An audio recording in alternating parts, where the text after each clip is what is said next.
What's up everyone, it's About Cars. Finally here again with another video on the MiTo. As you can see, things have changed a bit. I'm standing here in a garage or shop next to a Rolls Royce, not mine, sadly. But today we're going to work on this car because something has failed again, something that failed before, which is the Multiair. The one problem that people say is very bad about the MiTo is now a problem with my car, or has been a problem since I bought it actually, but it just appeared and disappeared over time, and I just kept going, and yeah, now we're here and now we have a new Multiair unit which we are going to put into this engine. For this we will have to get off the entire valve cover again. We just did that last year where I made a valve cover gasket exchange and spark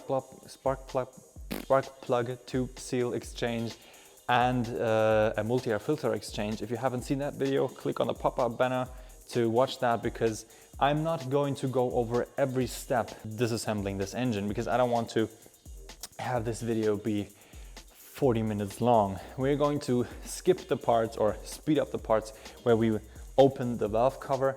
That means taking off the crankshaft ventilation unit, which is here, all the wirings and the entire valve cover. And once that's open, we will continue talking and we will show you what's it like to exchange the Multiair unit. Before I'll go more into disassembling the engine, I want to show you some things. This here is the Selenia Pure Energy Multiair oil. This oil is made specifically for the 1.4 Multiair in the MiTo Quadrifoglio. That means if you do an oil service on the MiTo, take this oil. I've been to so many different Alfa shops, so many different opinions in the internet. If you want to keep your Multiair alive, just take this oil. The Motul oil that I used before, which one Alfa shop recommended, which in the end turned out to be a very bad recommendation, was just 15 euros cheaper. So why would you risk your Multiair having a failure just because some Alfa shop recommends a cheaper oil? Just don't do that to yourself and go for the recommended oils. If you have the car for a long time now and you have no failures at all, and you've been sticking with this oil, I think your Multiair may stay alive for the rest of the car's life. Because I was just talking to a Alfa expert of some sort, who's also racing Alfas, and he has a lot of experience with Alfas and Fiats and so on, and he said Multiair units, they don't break just like that. They only break if you take the wrong oil and if you don't do an oil exchange every year, or if you don't drive that much, every 10,000 to 15,000 kilometers. That's when you should change your oil. So we're going to change that again. We just did that last year and I've been just driving like 8,000 kilometers since then, but I'm still going to change it just because I want some new and fresh oil in my new and fresh Multiair unit. Oh, one thing I forgot to mention is this leak right down here. So this is your crankshaft ventilation unit. This is transporting oil back to your intake and to several other spots. So this thing tends to leak. You can see some oil here on the valve cover gasket, which is actually coming right from this spot down there. That is a spot where a little, just a little tiny circular gasket is sitting, and this just, more or less disappeared over time on my engine. So that's why there is a big oil leak. Don't mistake this to be the cause for the misfires. There's no oil going to go into that spark plug. I checked that several times and there's no oil in there, especially if you got new spark plug tube seals like I did last year. So yeah, in general, what we are going to do now is get all the wiring off, and we will have to do a new valve cover gasket, and we will have to, because we have them, place new spark plug tube seals, I hate that word, for all the 4 cylinders, and we will exchange or replace the seal for the ventilation unit. So that's what you need to order if you want to exchange the Multiair unit. Another thing that you have to get, and that doesn't come with the Multiair unit, is this sealing that's sitting underneath the Multiair. You'll see that later. Just get one of them and you should be fine. So yeah, with that said, I hope I didn't miss anything. We will now finally start to disassemble the valve cover.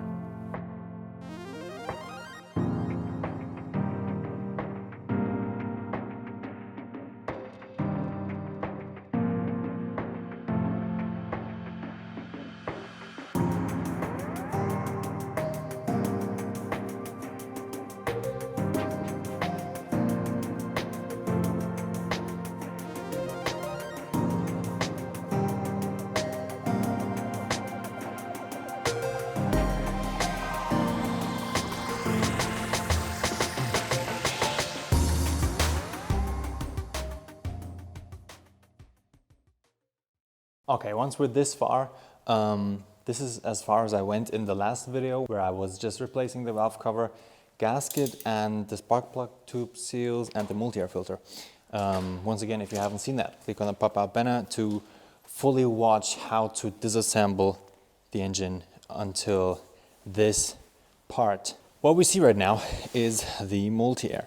So this is the Multiair's unit sitting right behind the spark plugs. You can see these rollers here, those are getting pushed in by the camshaft.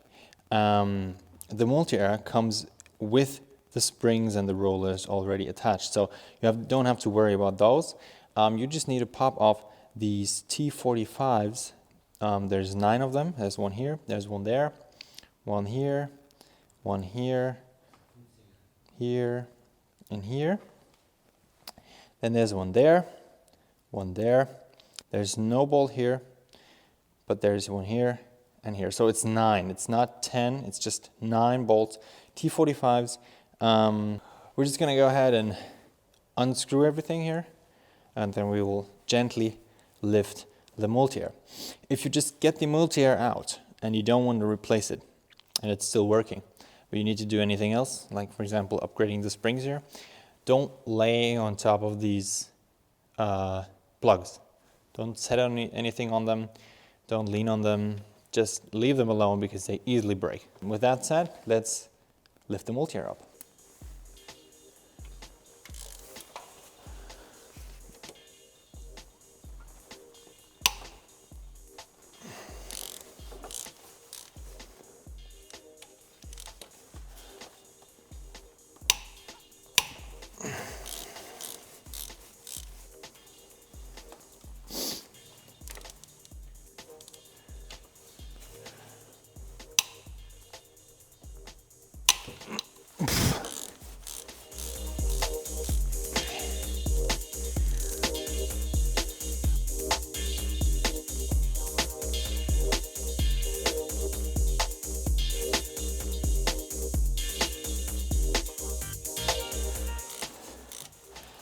Okay, now every bolt, every T45 is a bit loose.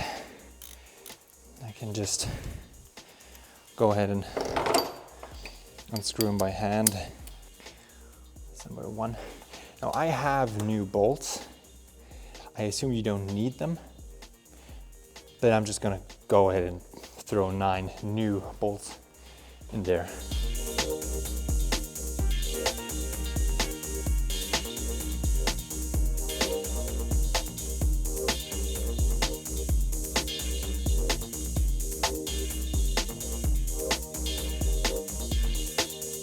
Okay, with all the bolts disconnected, don't forget to unplug that right here, because that's going right into your Multiair. Some sort of pressure plug, not really sure. Just make sure you unplug that and later plug that back in, of course. So now we should be able to gently lift that thing now. So let's go ahead and try that. But I just want to check. Ow. Okay, don't squeeze your finger in there like I did. So the rollers here are getting pushed in. This is what's causing pressure here. Those springs, they are pressurized, so that's why it takes a little bit of force to get it out. Yeah, that's how it pops up. Now I'm gonna unplug that in the back here.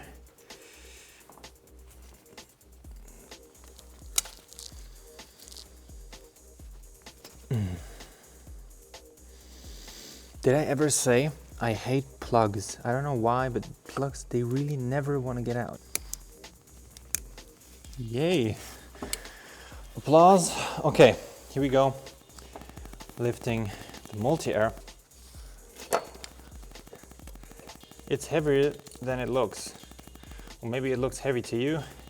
I expected it not to be that heavy. This is the gasket I was telling you about.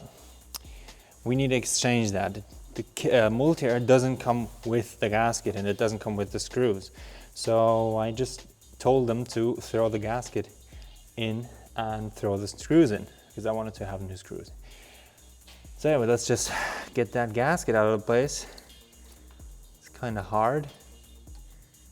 Not getting it out. I mean, the gasket itself is kind of hard. And this is how it looks without the Multiair. This is where the gasket goes. We're gonna throw that right on there and later put some RTV here and there and here and there, and also where the Multiair starts going up and down. Probably do a video about the Multiair because I have the broken one here now. Probably will completely take this thing apart and make a video about it. So the new Multiair comes in a liquid filled box. So it's filled with fluid and it's kind of wet. You can see the four plugs here being secured by this foam here that shows how easily they're breakable. So that's what I was telling you about. So yeah, that's the downside of the Multiair with the pushers here pushing on your valves. But let's just unwrap that first. Be careful, it's a bit sharp on the edges. But that's our new Multiair. Looks like this. That's the downside. The pushers here. And yeah, that's how it looks. One roller just fell off. Hope we can just easily reinstall that.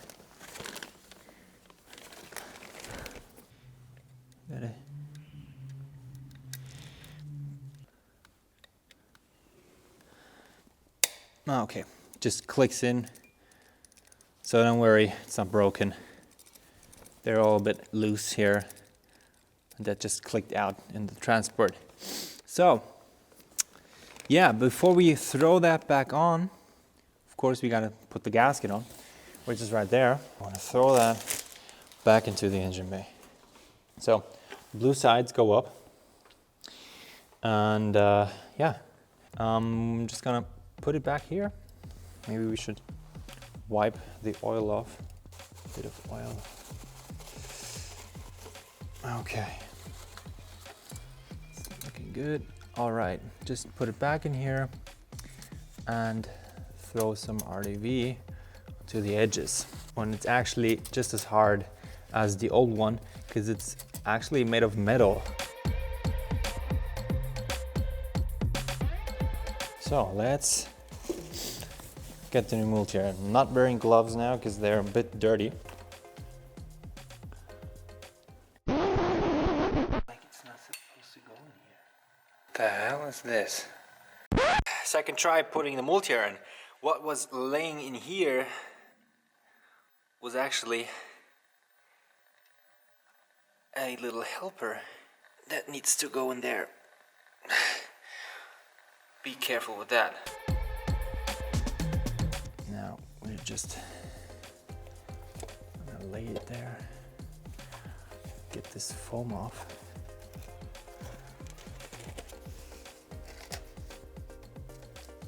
Oh, there's no new plug.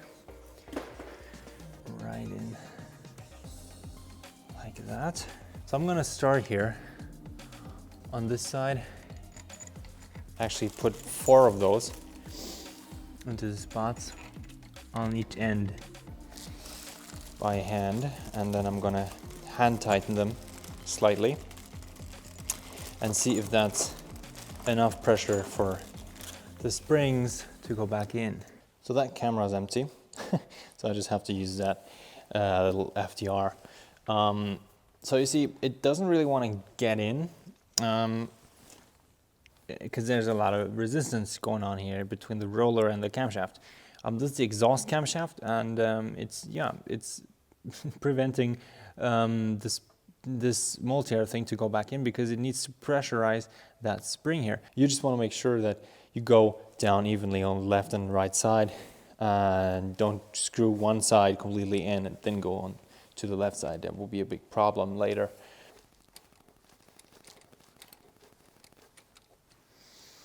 I'm gonna go on the other side and do the same thing here.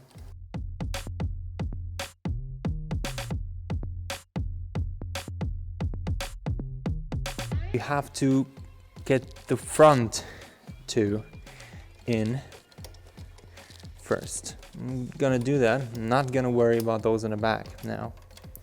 So I'm just taking my hand and screwing that on the right hand side, then going to the left, do the same thing a couple of times, and so on.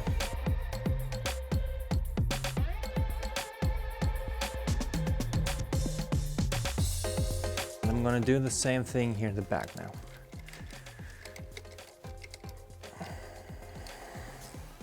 I'm gonna unscrew them a bit here in the front so it's able to move a bit more. Now I can actually go back in.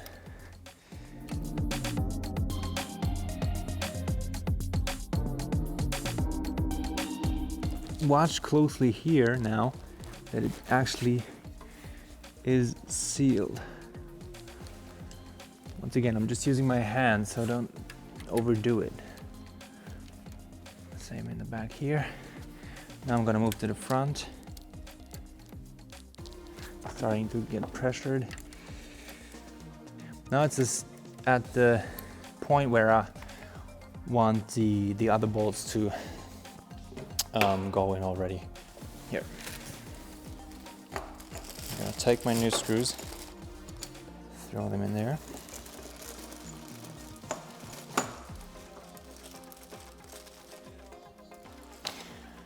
And I'm just gonna screw them in just a tiny bit until I have the feeling that the multi-air sits properly. So, at the point where our screws are still a bit loose, but just next to getting tightened, I'm gonna start with the ones in the front.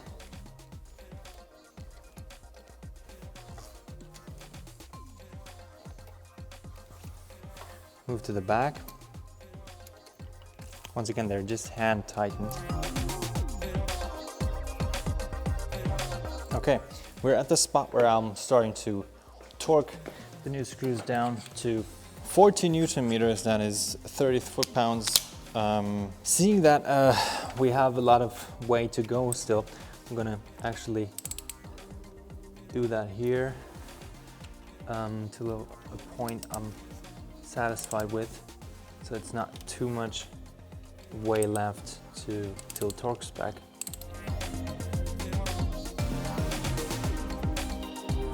Okay, guess now is a good time to torque it down. Like I said, 40 Newton meters, 30 foot-pounds.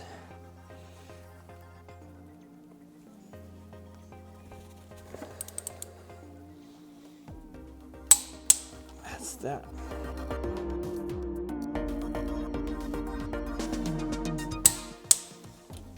Back to this one. Just like torquing your wheel.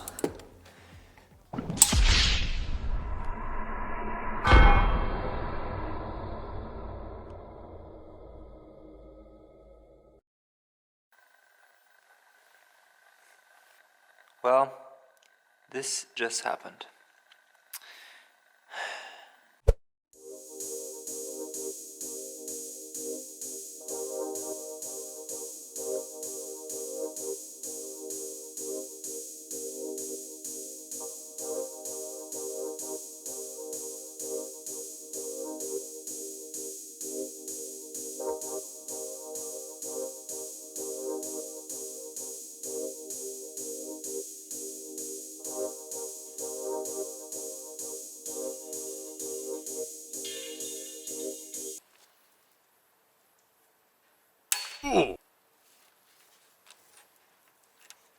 Die Schraube ist gebrochen.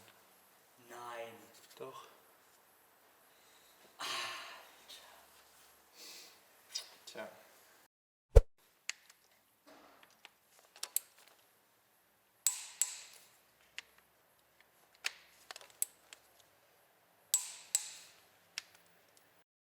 Okay, all of the screws of the Multiair now are assembled with 32 Newton meters.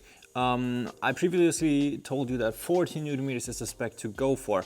However, in a electronical manual, it says 30 is enough. So don't go with 40 unless you want to rip out your thread like I did and replace it with a normal M8, which will not take 40 Newton meters as well, because one of these screws just ripped off while trying to screw it in with 40 Newton meters. So after 4 days of trying to assemble the Multiair now with a broken thread, we finally got it in place. 32 Newton meters is the way to go. Just 2 more than the manual says, because everybody on the internet says 40, so I just wanted to be safe here. Now that the Multiair is in place, don't forget to replace the Multiair filter as well. It's kind of easy because that's right down there. I'm going to show you now exactly where it is. So the Multiair filter comes in a small package. It's just that big and looks kind of funny. It doesn't look like a normal filter at all. It is really important to swap that out every now and then. Not with every oil service, but I'd recommend to swap this 40 euro thing, let's say every 30,000 or every 60,000 at least kilometers. Like every time you do the spark plugs, you can do that as well. That's probably a good time to do it. Is sitting right down here.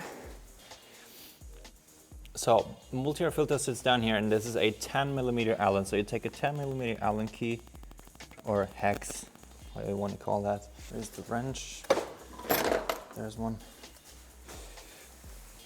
And when you drain the system of oil, maybe there will be some oil still coming out of there.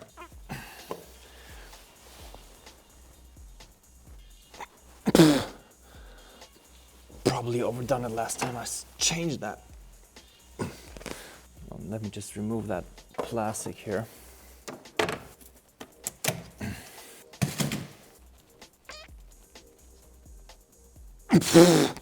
I'll need a hammer.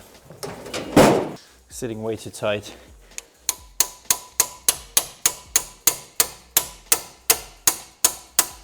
Okay, that's enough.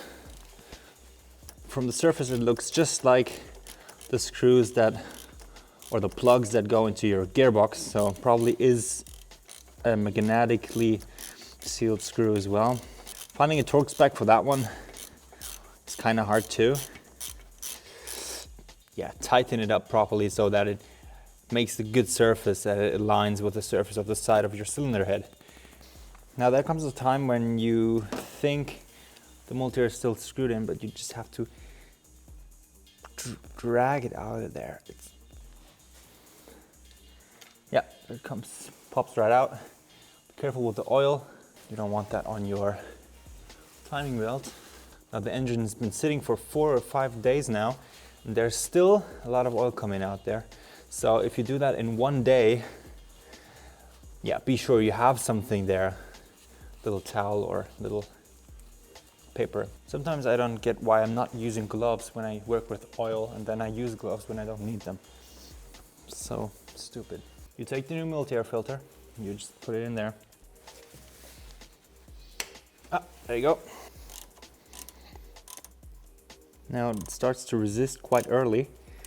But like I said, you want to make sure it has a smooth surface here with the side of your cylinder head. I'd say that is enough.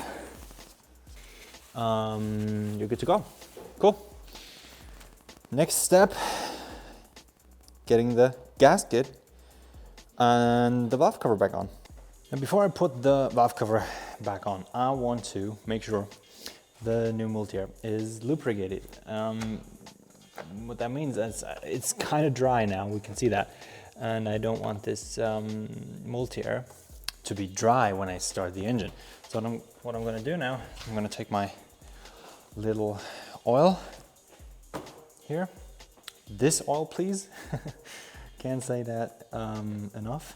What I'm also gonna do is you have to make sure that you don't put some oil in here, because that's where the spark plugs is.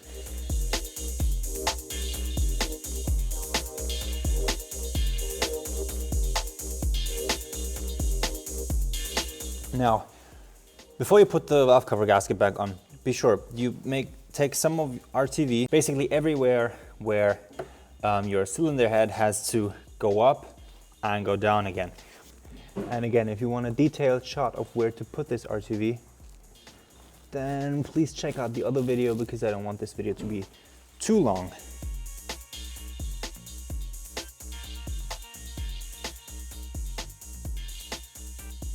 Already placed the valve cover gasket inside our valve cover. So that goes in there. Now I'm gonna let it sit there now for a minute, and while it does that, I can put this plastic here back on that we removed for the Multiair filter. And after this comes a very important part, which is our crankshaft ventilation unit gasket. Yeah, funny word. So that's right here, that's the O-ring sitting around this.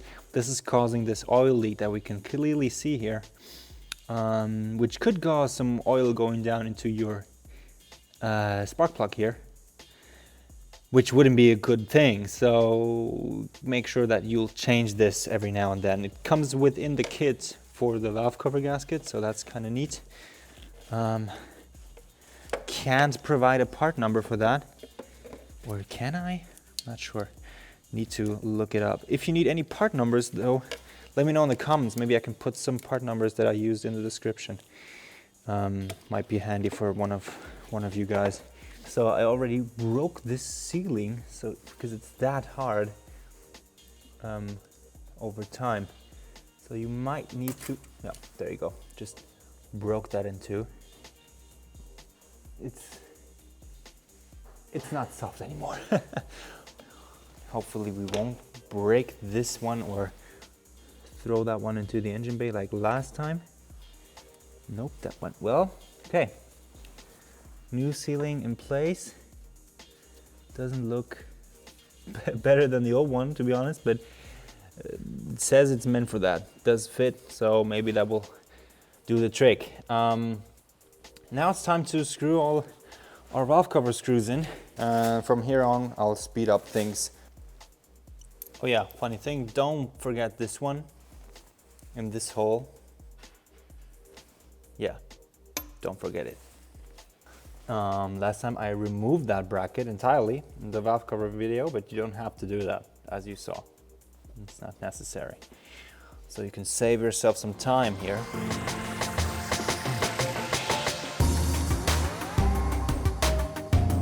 Okay, I let this sit for about 5 to 10 minutes, and now we can use 9 Newton meters of torque to torque the valve cover gasket screws in. I'm gonna start with the inside and work my way to the outside. Of course, I'm gonna start with this one here in the back.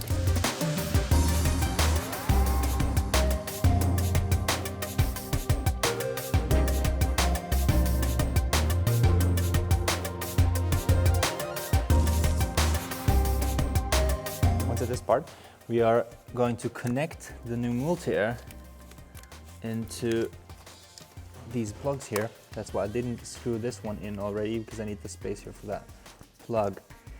I'm gonna get these plastic white covers off, and here, press that down before you place them on top, because you don't want to break these plugs, because I said it before a million times, these break. It doesn't click or anything. That's kind of stupid, because that will be helpful for us.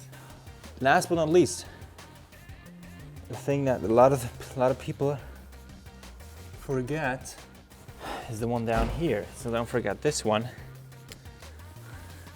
And probably should have done that before getting the crankshaft ventilation unit on top. So maybe you will do that. Yep. That clicked. And now, most important thing that you don't want to forget before starting your engine is oil. Seems to prime the system a bit. I'm not gonna throw 3 liters in there. I'm gonna go with 2.5 first, and then we'll see.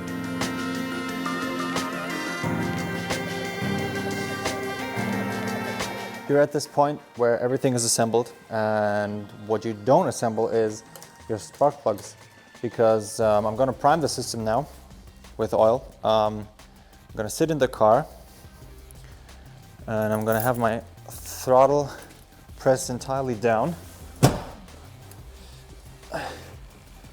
so it won't start, and I'm shutting the injectors off with having my foot on the throttle.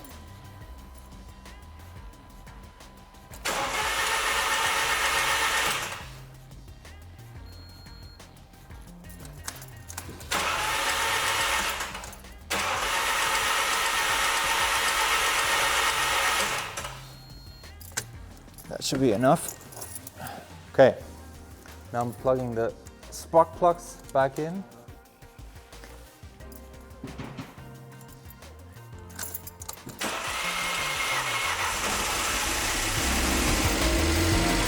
All right, oh shit. So far so good. There was simply not enough fuel in the system. But now there is.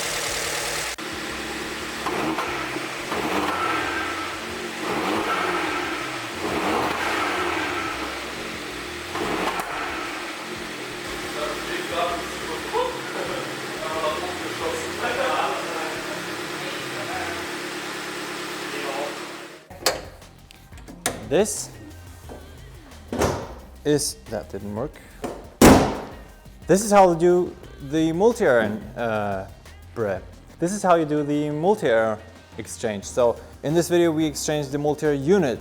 If you're having misfires, don't go ahead and swap the unit out because it's $1,000, around $1,000. Have somebody read your error codes and let them tell you if you're in need of swapping the Multiair unit. Funny side notes for you to know, different Alfa shops said different things are broken. I'll run the car tomorrow and I'll see if that was the case.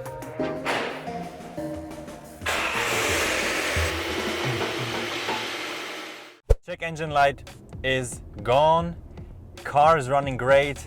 I've been driving for, let's check real quick, 4 hours and 15 minutes. That makes 190 kilometers or 200 kilometers almost with the new Multiair, doing everything to test that new Multiair together with the M8 screw that we screwed in that wasn't supposed to go in there, but we had to because we ripped the original screw off. It's really hot in here. Multiair is running great. We have no issues at all. I can go in dynamic again, which is very cool. It seems like a real big issue to open up your engine and to, replace a huge part of your engine, which is this electronic valve timing unit. Isn't a small deal. It's quite a big repair for people that aren't really used to doing everything by themselves. But this video showed you how you can do that. However, I'm not recommending you to go ahead and swap out your Multiair unit. First, have somebody read your error code if your Multiair really is the problem. Now, if you go ahead and swap out your Multiair, you should be experiencing a couple of things regarding car mechanics. You should know what you're doing. If you can do that yourself, though, you'll save a lot of money because, well, that unit alone is $800 to $900 to $1,000, depends on where you get it, which country you live in, and so on. However, labor is expensive as well, so if you can save that money, then go ahead and do that. Now that everything is working again, and now that everything is fine and have no check engine light, by the way, you have to have somebody delete that error code, or you can maybe do that yourself if you have an app or something to go into that OBD plug. Be sure to smash that like button if this video was helpful for you. Be sure to subscribe because that really is helping out my motivation to do videos. while studying and working and doing all the other things in life that you have to do. YouTube is a very, very, very time-consuming part. Time is precious. You don't have enough. You never have enough time. There's some other videos coming up soon. Already recorded them. So yeah, thank you guys for watching, and I'm gonna see you in the next video.